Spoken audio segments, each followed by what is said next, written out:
Student, today I am going to start a new chapter which is application of derivative. तो starting में ही मैंने जो topic इससे related हम लोग कवर करेंगे उसको हमने लिख दिया है। तो इसको हम वन बाय वन हम लोग देखते हैं आगे। Before starting the topic, first of all we should know what is geometrical meaning of derivative. तो सबसे पहले geometrical meaning of derivative, as I have already discussed to you that what is the geometrical meaning of derivative. Geometrical meaning of derivative क्या होता है कि अगर y equal to f x कोई एक फंक्शन है तो किसी भी पॉइंट x1 y1 पर टेंजेंट का जो स्लोप होता है टेंजेंट का जो स्लोप होता है that will represent differentiation of the curve at that point. तो इसका मतलब क्या है कि अगर हमें किसी पॉइंट पर टेंजेंट का स्लोप फाइंड आउट करना है तो सिंपली हम क्या करेंगे, कर्व को डिफरेंशिएट करेंगे और वो पॉइंट उसमें पुट कर देंगे। तो वहाँ से हमें क्या मिलता है, उस पॉइंट पर टेंजेंट का स्लोप। तो आइए पहला टॉपिक इसमें स्टार्ट करते हैं, angle of intersection between two curve. तो ये भी डिस्कस हो चुका है सर्कल में कि अगर कोई भी दो कर्व है और उन दोनों कर्व के बीच का अगर हमें एंगल फाइंड आउट करना है तो हम क्या करते हैं, सबसे पहले पॉइंट ऑफ इंटरसेक्शन निकालते हैं और उस पॉइंट ऑफ इंटरसेक्शन पर इस कर्व का जो टेंजेंट है उसका स्लोप फाइंड आउट करते हैं और उसी पॉइंट पर इस कर्व का जो टेंजेंट है उसका स्लोप फाइंड आउट करते हैं। तो जैसे ही दोनों का स्लोप मिल जाता है उस पॉइंट ऑफ इंटरसेक्शन पे, तो जैसा कि हम जानते हैं कि अगर दो लाइंस का स्लोप अगर गिवन है तो हम उन दोनों के बीच का एंगल थीटा कैसे फाइंड आउट करते हैं। तो उसके लिए फॉर्मूला हम लोग लगाते हैं tan theta equal to modulus m1 minus m2 upon 1 plus m1 into m2। अच्छा, इस केस में मॉड लिया गया है तो हमेशा ये वैल्यू पॉजिटिव आएगी। It means that tan theta will be positive and tan theta is positive in first quadrant. Therefore in first quadrant any angle should be less than 90 and hence theta is acute. So here if we are taking modulus sign then it will represent acute angle। और जैसा कि आपको already discuss किया जा चुका है कि अगर दो लाइंस के बीच में अगर एक एंगल थीटा, तो ये जो दूसरा एंगल है यहाँ पे भी एक एंगल बनेगा उन्हीं दोनों लाइंस के बीच में, तो ये भी उन दोनों लाइंस के बीच का ही एंगल है। तो अगर एक थीटा है तो उन दोनों लाइंस के बीच का एंगल पाई माइनस थीटा भी होता है। तो इसीलिए दो लाइंस के बीच में अगर एक angle theta then other angle will be pi minus theta.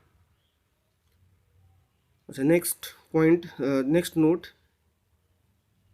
कि अगर दो लाइंस पैरेलल हैं तो उस केस में स्लोप इक्वल होता है।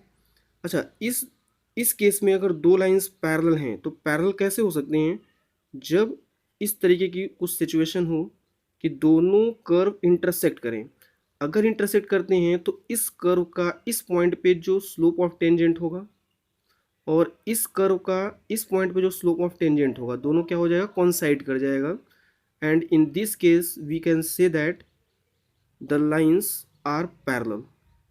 It means that in case of lines are parallel or in case of slope are equal, then we can say that the two curves touches each other. तो इस case में जब दो curve की हम लोग बात करते हैं और दोनों कर्व में दोनों का स्लोप पॉइंट ऑफ इंटरसेक्शन पे जो स्लोप है वो अगर इक्वल आ जाता है then we can say that the two curves touches each other. और अगर प्रोडक्ट -1 होता है तो उस केस में परपेंडिकुलर या हम आर्थोगोनल वर्ड यूज करते हैं। तो बहुत ही सिंपल है, सिंपली हमें करना क्या है कि दो कर्व अगर दिए गए हों और आपसे बोला जाए कि उन दोनों कर्व के बीच का एंगल फाइंड आउट करें, तो सबसे पहले हम point of intersection find out करेंगे और उस पॉइंट ऑफ इंटरसेक्शन पर दोनों कर्व का dy/dx निकाल करके इस फॉर्मूले को अप्लाई करके हम कैलकुलेट कर सकते हैं उन दोनों के बीच का एंगल। तो आइए कुछ क्वेश्चंस देखते हैं इस पर। तो यहाँ फर्स्ट क्वेश्चन है कि find the angle of intersection of the two curve. The first curve is x square y equal to 2 and the second one is x into y square equal to 4। तो सबसे पहले दो curves के बीच का angle find out करने के लिए first of all we should know what is their point of intersection. तो सबसे पहले पॉइंट ऑफ इंटरसेक्शन हम फाइंड आउट करें। तो point of intersection find out करने के लिए क्या करना होता है, दोनों को सॉल्व करना होता है।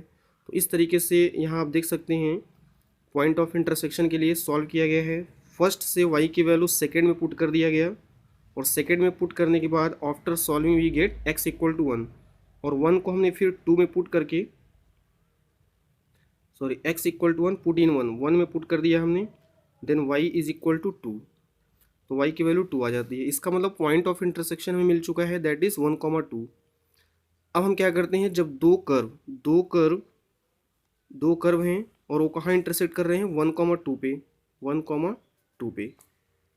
सपोज कर लेते हैं ये फर्स्ट कर्व है और ये सेकंड कर्व है। तो फर्स्ट कर्व पे 1,2 पॉइंट पे टेंजेंट का स्लोप कैलकुलेट कर लेते हैं, टेंजेंट का स्लोप।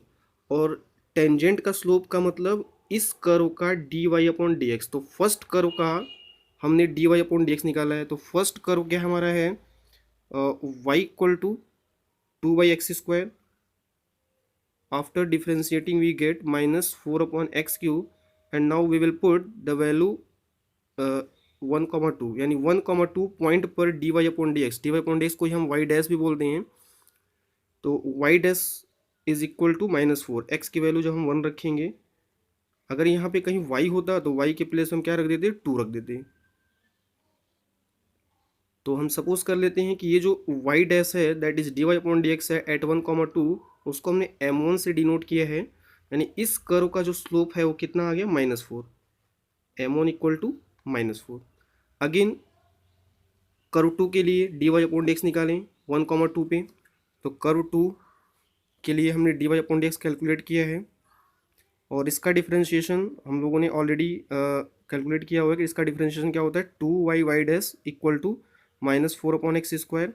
तो यहाँ से y dash -2/x²y and at the point 1,2, यानी x की वैल्यू 1 पुट करें और y की वैल्यू 2 पुट करें and after calculating we get -1, that is m2 is equal to -1, यानी इस कर्व का जो स्लोप है वो कितना है, -1। तो अगर हमें m1 m2 मिल जाता है तो इन दोनों के बीच का एंगल थीटा का जो फॉर्मूला होता है tan थीटा, उसको अप्लाई कर सकते हैं। तो tan theta is equal to m1 minus m2/1 plus m1 into m2, और m1 और m2 की वैल्यू पुट करके we get 3/5। Therefore tan theta equal to 3/5, it means that theta equal to tan inverse 3/5। तो जैसा कि discuss किया गया है कि अगर एक एंगल थीटा, तो उन्हीं दोनों लाइंस के बीच में जो दूसरा एंगल होता है वो क्या होता है, पाई minus theta. Theta means tan inverse 3/5। तो ये इस तरीके से हम एंगल्स निकाल सकते हैं। तो इस तरीके से दो एंगल्स बनेंगे, tan inverse 3/5 and pi minus tan inverse 3/5। तो बहुत ही सिंपल है, करना क्या है, दो कर्व दिए होंगे, दोनों को डिफ्रेंशिएट कर देना है और डिफ्रेंशिएट करने से पहले हमें point of intersection find out करना है। और वो पॉइंट ऑफ इंटरसेक्शन दोनों के डिफ्रेंशिएशन में पुट करके m1 m2 कैलकुलेट कर लेना है और इस फॉर्मूले से हम बता सकते हैं कि एंगल क्या होगा। अच्छा, कभी कभी होता है क्या है कि दोनों का जो स्लोप हम लोग कैलकुलेट करते हैं, दोनों का स्लोप इक्वल आ जाता है। तो स्लोप इक्वल का मतलब टच कर रहा है, यानी दोनों कर्व एक दूसरे से क्या कर रहे हैं, एक दूसरे से टच कर रहे हैं। और दोनों का प्रोडक्ट अगर -1 हो जाता है तो ऑर्थोगोनली इंटरसेक्ट कर रहे हैं। चलिए आइए तो एक और क्वेश्चन देख। हाँ, इसमें देख बताना है angle between y² equal to 4x and y equal to x+1। तो सॉल्यूशन देखने से पहले आप एक बार अपने आप से ट्राई करें and then you will see the solution.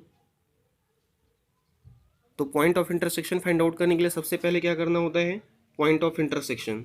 तो पॉइंट ऑफ इंटरसेक्शन हम कैलकुलेट कर सकते हैं, y² equal to 4x, y equal to x+1। तो y की वैल्यू हमने फर्स्ट में पुट किया, then after solving we get x equal to 1, hence point of intersection is again 1,2। अच्छा, अब इस पॉइंट पर दोनों का डिफरेंशिएशन फाइंड आउट किया गया है। You can easily differentiate both the equation and after putting the value at the point 1, 2 you can get 1 and here 1। एक मिनट। तो दोनों का जो स्लोप है आप देख सकते हैं, दोनों का स्लोप क्या हो गया, इक्वल हो गया। अब दोनों का स्लोप इक्वल, इसका मतलब लाइन क्या कर रहा है, कर्व को टच कर रहा है। It means that both curve touches each other. Touches each other means this line touches the parabola y square equal to 4x। Understand? Now let's see another example. तो यहाँ आपसे ये बोला गया है कि if x equal to y square and x y equal to a is constant cuts each other at right angle. अगर ये राइट एंगल पे कट करते हैं तो कांस्टेंट ए की वैल्यू आपको फाइंड आउट करनी है। अच्छा, अब यहाँ पे अगर हम देखें तो इन दोनों से हम पॉइंट ऑफ इंटरसेक्शन इजीली तो कैलकुलेट कर सकते हैं। किसके टर्म्स में, ए के टर्म्स में। ए के टर्म्स में हम दोनों का पॉइंट ऑफ इंटरसेक्शन कैलकुलेट कर लेंगे, दोनों को डिफ्रेंशिएट करेंगे और उस पॉइंट ऑफ इंटरसेक्शन को पुट करके we can easily get m1 and m2। तो आप एक बार ट्राई करें और देख लें ए की वैल्यू कितनी आ रही है, उसके बाद आप सॉल्यूशन को देखेंगे। तो सबसे पहले फर्स्ट तो हम सपोज कर लेते हैं, जैसे अब यहाँ पॉइंट ऑफ इंटरसेक्शन एक एक्स्ट्रा वर्ड हम क्यों लें, हम स्टार्टिंग में ही हम क्या कर रहे हैं कि दोनों कर्व का dy upon d x find out कर ले रहे हैं और हम सपोज कर ले रहे हैं कि जो दोनों कर्व इंटरसेक्ट कर रहे हैं एट x1 y1 पे। x1 y1 पर दोनों कर्व इंटरसेक्ट कर रहे हैं, जैसा कि यहाँ ऑलरेडी डायग्राम बनाया गया है। x1 y1 पर दोनों इंटरसेक्ट कर रहे हैं तो क्या होगा, फर्स्ट कर्व का हम डिफ्रेंशिएशन करते हैं और डिफ्रेंशिएट करने के बाद eight x1 y1 we will get 1/2/y1। इसी तरीके से सेकेंड कर्व को डिफ्रेंशिएट करते हैं तो x into y equal to a. तो first function into second function, product rule से आप इसको डिफ्रेंशिएट करें तो डिफ्रेंशिएट करेंगे तो क्या आएगा देख लें। फर्स्ट फंक्शन को हमने लिखा है x को और dy upon d x plus y को लिखा है और x का डिफ्रेंशिएशन 1 और a का डिफ्रेंशिएशन 0। तो dy upon d x minus y1 upon x1 at x1 y1 पे। अच्छा, अब ये जो कंडीशन है कि दोनों कर्व राइट एंगल पे इंटरसेक्ट करें, it means that product of the slope will be equal to -1। m1 और m2 की वैल्यू हम पुट कर देते हैं and we get x1 equal to 1/2। अच्छा, अब देखें x1 y1 फर्स्ट पे लाई कर रहा है, x1 y1 दोनों का पॉइंट ऑफ इंटरसेक्शन है। It means that x1 y1 lies on curve first as well as curve second. Now x1 y1 अगर फर्स्ट पे लाई कर रहा है, क्योंकि हमें a की वैल्यू फाइंड आउट करनी है, तो x1 तो हमें मिल चुका है, y1 निकाल सकते हैं। तो हम क्या कर रहे हैं, x1 y1 अगर फर्स्ट पे लाई कर रहा है तो इसको सेटिस्फाई करेगा, that is x1 equal to y1 square. x1 की वैल्यू पुट कर दिया, हमें y1 मिल जाता है। Again x1 y1 lies on xy equal to a। Now you can put x1 y1 equal to a, तो a is equal to what, x1 और y1 की वैल्यू आप पुट कर दें। तो x1 y1 की अगर हम वैल्यू पुट करते हैं then we get a equal to +-1/2√2। तो इस तरीके से मैं आपको एक असाइनमेंट यहाँ पे सेंड कर रहा हूँ, तो आप उस असाइनमेंट के क्वेश्चन